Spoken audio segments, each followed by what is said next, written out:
can toss and tumble on a sleepless bed, but you're wasting your time trying to lose the blues. Anyone who's stuck around and is joining us, he's talking about his book, Running the Room. Tom, let me ask you about the title of the book, Running the Room, because you relay the story whereby you came by that title in the book, and it's a great story. I wonder if you could tell it for us now. And there's not really a story attached to it. It's just it's something that I got from nightclubs and so on, which is very few people know I used to run. When I started running a nightclub, I realised that my job wasn't just to get people kind of drunk on sugary cocktails and do everything short of rob them. The job was actually to run the room itself. It wasn't just to get booze to people and to keep the doors open. It was to kind of synchronise everything. That there was a room and the space had to be run as a space. And I think it took me years to realise that that was something which actually could map reasonably well onto the classroom. And because when you start teaching, of course, you go into the classroom and you're overwhelmed by the minutiae, the details, and that pupil's talking and that pupil's not working and so on. And it's when you get to be an experienced teacher, you start to see everything as a kind of a whole. But it's far too late by that point. You've already wasted about 5 years of your career. So that's the story. It's not a great story, but I'm glad you liked it. Well, it's good enough, and maybe I misremembered it, but I remembered you talking about some sort of wise old Obi-Wan Kenobi figure in the nightclub business that taught you that piece of wisdom. But maybe that was just me projecting. So when you were trying to tell us and nobody could hear what you were saying that what made your approach to behaviour different from other people's that they might have experienced elsewhere, is that you're advocating that people actually and explicitly teach children to do the kinds of things that you want them to do. Yeah, and when you think about it, it's absurd not to. Because if anybody was to do a job, whether it be a nightclub bouncer or an accountant, you would expect some kind of training before you were asked to do the job. But only in education do we sit students down and say, behave, when that doesn't take into account the fact that so many kids come from circumstances where behave means something very different to them. I mean, to them, behave might mean shout out for attention if you need it, or to somebody else it might be leave the classroom whenever you feel like it because that's what you're used to. So we're dealing with the habits these kids have already brought to school with them. And if we just assume they've all got the same beliefs, aptitudes, habits, and knowledge and skills about behaviour, then we're guaranteeing that the disadvantage gap will just become wider and wider and wider. So the moral of the story is, if you want kids to behave really well, teach them the behaviour you want to see as opposed to just telling them the behaviour. Because if you tell somebody, it just goes in one ear and out the other.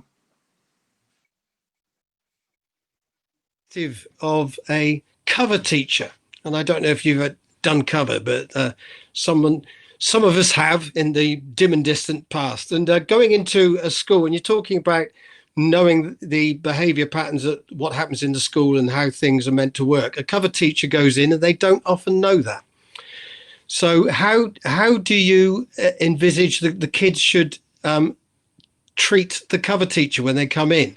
Should they be in charge of the discipline? Should the discipline be within the child so the child knows how to behave? Or are they going to wreck the lesson for the cover teacher? Are they going to ruin the room? That's the one. Well, there's different ways to look at this. The first way is that what a good school teacher should be doing and what a good school should be doing is teaching the children the habits and behaviours for when there's a cover lesson.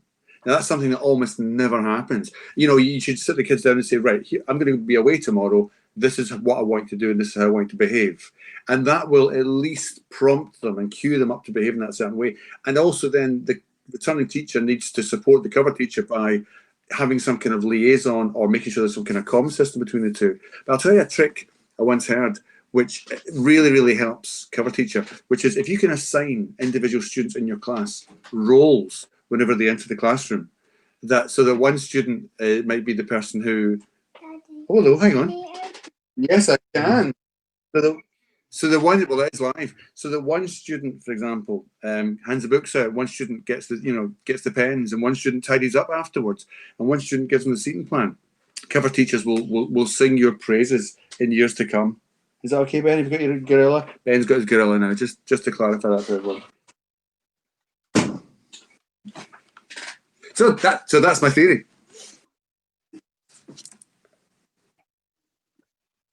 Good theory, and you've been over the last few years, as people will know, you've had various roles where you've been asked by the government to give advice on behaviour, and you're widely known Yeah. and loved as the behaviours are. And in part of that role, you've been providing schools with some advice about how to handle reopening and how to reboot behaviour. Could you recap for those who don't know about that what that advice To be is? honest, some of it isn't novel because a lot of it ties into what I was mentioning earlier on, which is you teach the behaviour you want to see. So if you want children to behave in slightly different ways because of COVID, if you want to teach them tactile etiquette or neurorespiratory etiquette, then you have to front load that in your relationship with them.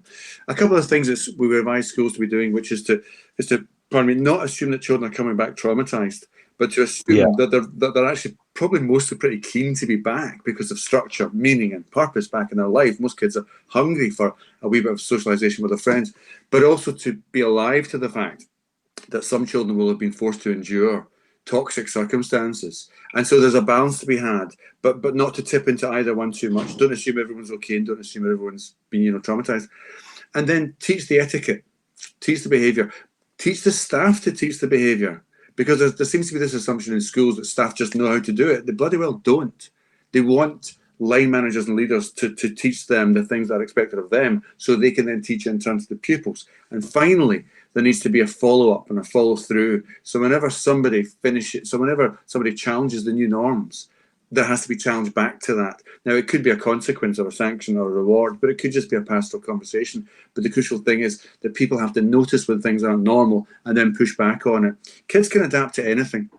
As Camus said, eventually you could get used to anything. And I think that's something which is wonderful about the human spirit, that we're, very, very flexible and we can learn and we can adapt. But if you want to do it in a systematic way across a school, you have to approach it with a systematic strategy. It doesn't just happen by itself, and it doesn't just happen if you just tell them once. So just not to assume that probably people are going to be well-intentioned, children are going to going back and wanting to make things work, but even with the best will in the world, they're going to make mistakes unless things are really, really clear, and they're going to forget. So, yeah, and I would also suggest that schools take some breaches of the new etiquette really seriously so that kids understand it's serious. I mean, because for a lot of children, the threat of a virus which is potentially fatal is quite remote to many of them, but also very close to some of them who may have gone through shielding, or they may have gone through the bereavement and so on. But to make it real for children, you need to help them understand that using terms that they understand. So, for instance, say things like, "We need you to do this." You got to sell the behaviour. You got to tell them why it's important. We need you to do this because we want your grandparents to live. Or something as blunt as that. We want them to be safe, and kids get that. Yeah, that matters to me. And that's when everyone is on the same page. But if kids think it's just some kind of 1 in a million chance, and the school acts like that too, then people will, pretend to spit on each other, and people will, high five each other and go to the toilets together and so on. Yeah, I've been hearing already about some schools having to take a pretty dim view of the COVID cough and that sort of shenanigans. That kind of thing. Yeah, exactly. It's funny, but it isn't very funny at all, so don't do it. Can we also ask you, the other role that you have, your other public-facing role, is as the Emperor of Research Ed. Yes. And during lockdown, there were quite a few research ed conferences which were cancelled for obvious reasons, and so there was a huge mobilisation of online love for Research Ed Home. Yeah. But the big question is, when do you anticipate conferences starting up again? Is that something we can look forward to in the near future, or is that the more? To be honest, you're asking me to be a prognosticator. Beyond Yes. what means here. When will conferences be allowed again? I have no idea. You have to ask Gary Cummings. But I suspect that the minute that they are, we will do them, and we'll do them as safely as we possibly can. And to be honest, one of the kind of I hate to try to see silver linings in such a difficult circumstance for many people, but one of the nicest things about it was seeing people adapt. So we decided to do Research Ed Home and broadcast these free live sessions where people could do Q&A. And we had about, some days we had like over 1,000 people trying to get on it. And the views for it, I think we've surpassed about 300,000 views now for the daily broadcast we did every day. And I've heard schools all around the world using it as part of their staff returns and their CPD and their ITT. So that's incredibly edifying. And it really does make it all worthwhile. And it just shows that teaching and education is a profoundly collaborative and positive experience for most people. People are very happy to share. And I'm just happy that we had a kind of opportunity to try to help out to some extent. But we're doing more virtual research eds in the UK through 2020 because people that love doing them still want to do them. And probably 2021 we'll start seeing other ones happening. We've got one planned for Perth, but in Australia, where they're still allowed small conferences. So we're going to do a small face-to-face conference in Perth. Sadly, I won't be able to attend this one because of travel restrictions and whatnot. But it's exciting to think that these kind of things can still happen, while at the same time nice to see that we can explore other avenues and areas. And the Research Ed magazine's coming out again in a few weeks' time. So we're really focusing on the online experience and what we can do rather than what we can't do, which is how we do it. Absolutely. Well, Tom, I don't know if Martin, have you got anything else that you'd like to ask Mr. B before he has to? Well, I just hope my question got through before the shenanigans with the sound. And thank you for your answers, Tom. It's lovely to see you. Nice to see you again. Martin, no one heard your question. So if you do, right. Apparently, my question wasn't answered on live. So I asked you about the culture of the classroom and the importance about the culture of the school and whether culture is such an important word. If you want to just wrap about that a bit, just about culture as this is like the place that the teacher finds himself in, rather than each teacher to themselves trying to work on the discipline themselves. Two things here very quickly. I noticed early on that teachers could have a huge impact on the culture of their own classroom. And the second thing I noticed was that leaders had a bigger impact. And that you could run a classroom effectively if you were a really, really talented teacher, but it would always be 10 times harder if the school wasn't run very well.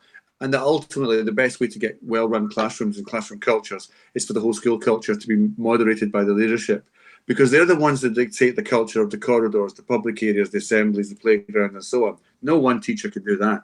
So they're the ones that set the standard for those parts of the school. They can also set the standard for the classrooms too, as long as the classroom teacher is plugging into the values and the norms, the routines that the leadership have laid out have to happen in every classroom. When everyone is singing off the same page, it's a wonderful thing. It hums. But when everyone's doing different things, it undermines everyone else, because consistency is key to normalizing certain behaviors. So as long as teachers are given a little bit of agency to operate within their classrooms and dictate some things that matter to them, and then the leaders then enact things which matter to them, and everyone follows suit, that's when cultures become quite firm, quite adamantine. That was a different answer to the one I gave you last time. It was a different question, to be fair. We're all grateful for the technical hit that we got that one. Tom, thank you so much for your time.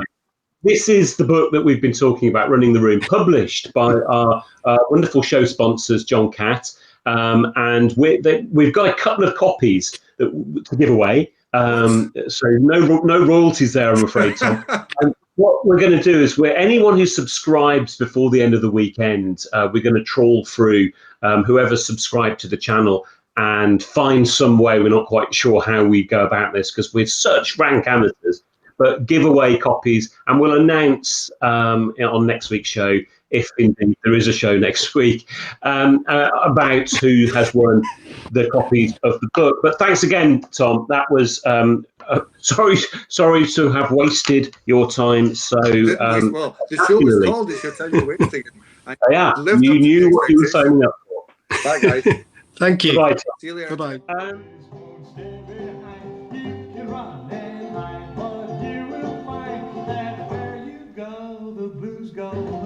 You may think you're